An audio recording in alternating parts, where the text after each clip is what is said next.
Our own cosmic voyage begins here, in the center of Galileo's Venice, St. Mark's Square.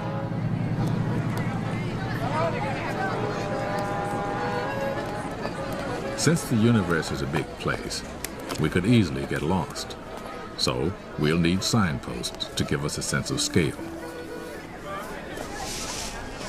The acrobat's ring is 1 meter wide.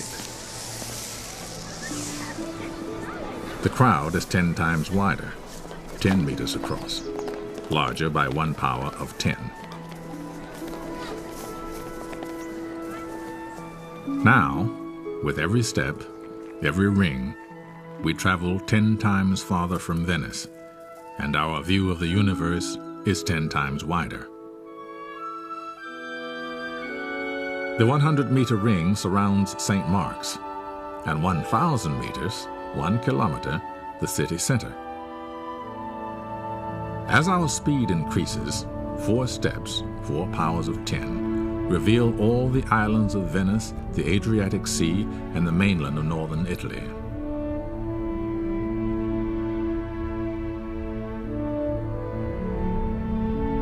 Six steps take in Europe from central Germany across Italy to the Balkans. And soon we can see the entire planet, our home in space.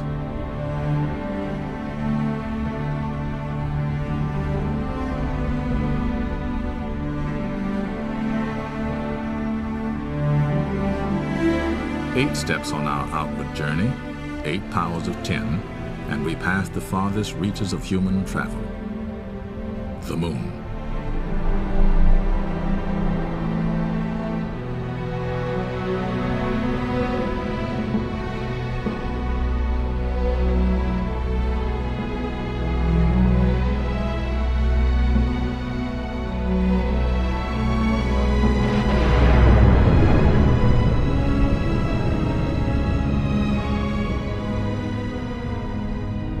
If we visualize the paths that the 9 planets take in their orbits around the Sun, at 13 steps from St. Mark's Square, the entire solar system comes into view.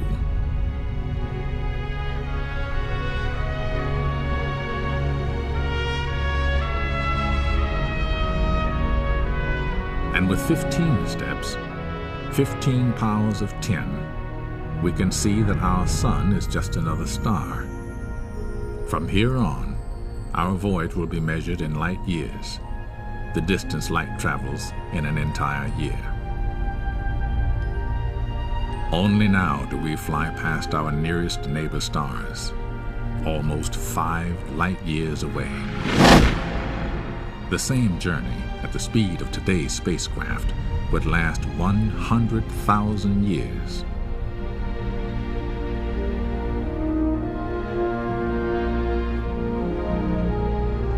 As we cross the perpetual night, our voyage takes us up and out of our sun's neighborhood, near the edge of a great pinwheel of stars.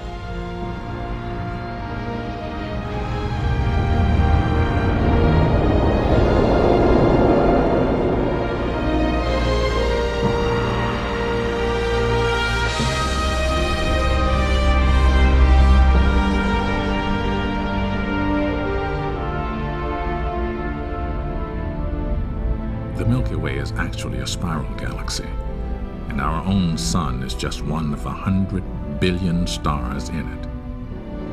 At this immense scale, 23 powers of 10, each shining light we see is not a star, but an entire galaxy, composed of countless stars. Astronomers have discovered that the galaxies are flying away from one another. The universe is expanding. Our own galaxy, and all the others, form clusters and superclusters of stupendous size, hundreds of millions of light years across. And here, about 15 billion light years from Venice, we approach the outer limits of the visible universe. What lies beyond this cosmic horizon, we cannot see and do not know.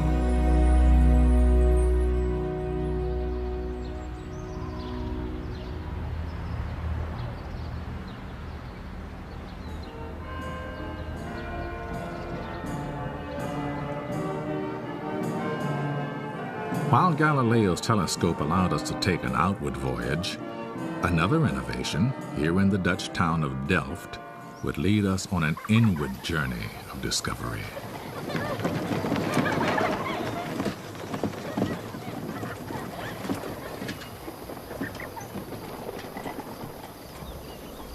Over 3 centuries ago, Antony van Leeuwenhoek perfected the early microscope and used it to study droplets from the waterways of Holland.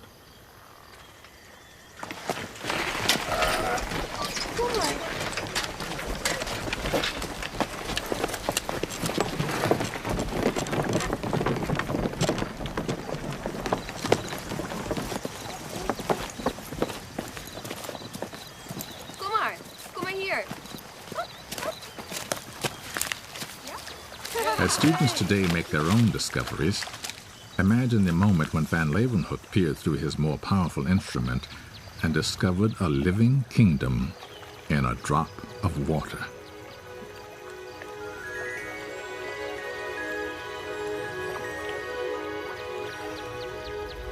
This busy world of single-celled paramecia is only 1 millimeter across, 3 pounds of tin smaller than a meter. The microscope allows us to continue our journey into the realm of the very small. As we move into the cell nucleus, each new ring now reveals a world 10 times smaller in diameter than the last. Deep within the nucleus, we come upon truly remarkable constructions, long spiraling molecules of DNA. DNA holds the chemical codes for the reproduction of most organisms on the planet, whether they're paramecia, people, or petunias.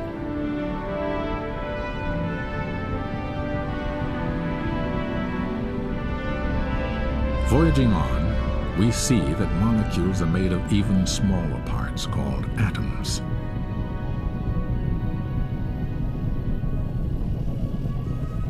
The tiny world of the carbon atom is very strange indeed. Its 6 electrons seem to swarm everywhere at once. Now our voyage takes us through a void that appears as vast as the space between the stars.